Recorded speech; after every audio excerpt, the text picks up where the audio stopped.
Hey! Biko ọbụna bụ onye Igbo bute oche gị nọla ana ka ịwọchịa vidio anụnwa ka ife otu onye ọcha anụnwa ihe onye ọcha anụnwa kwuru gbasalụ Naijiria na ndị Igbo otu o si wee tụpọọ tụlisie nsogbu niile Nigerians na-efesi ka anapịkwa ogologo okwu maka ụrụ bụ nna m adanụ Igbo. Watch this video and see what this Igbo man said about Nigeria and the Igbos. Thank you. Igbos in Nigeria, 73% said sometimes or always they were treated unfairly by the government. This is last year. This is the highest rate of any ethnic group surveyed in Africa. In their view, they are sometimes or always treated unfairly by the government. So it's issue of injustice? It is a deep grievance, and it's a disconnect from the Nigeria project, as was mentioned earlier.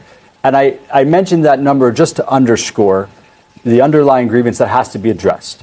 So amnesty is potentially part of a package, but the disconnect has to be addressed. And the Southeast is a core pillar of the Nigeria project.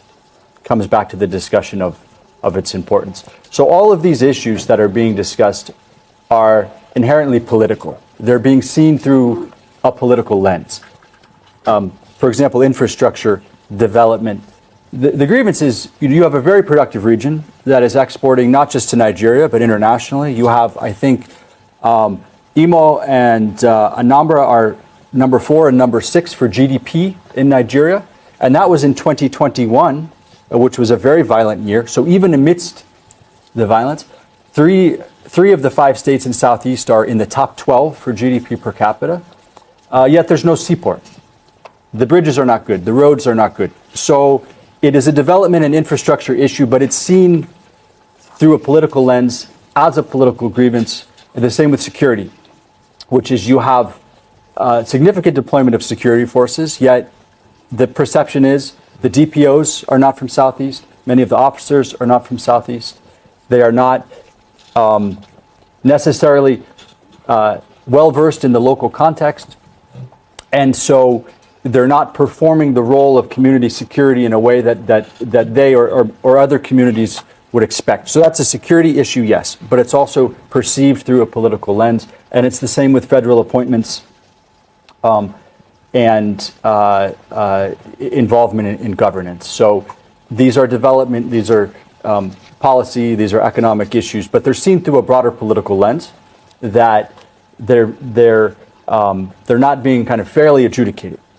And I think that's really important to underscore. So amnesty as part of a package may be a solution, but the underlying grievances have to be addressed with an understanding of the political perception, how the infrastructure problems, how the economic problems, how the security issues are perceived politically, and what it means to have more representative involvement in those efforts from a Southeast perspective.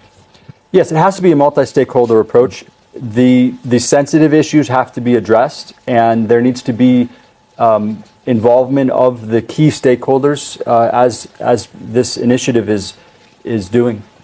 That being said, in context like this, you might not move everybody over. You might not convince everybody.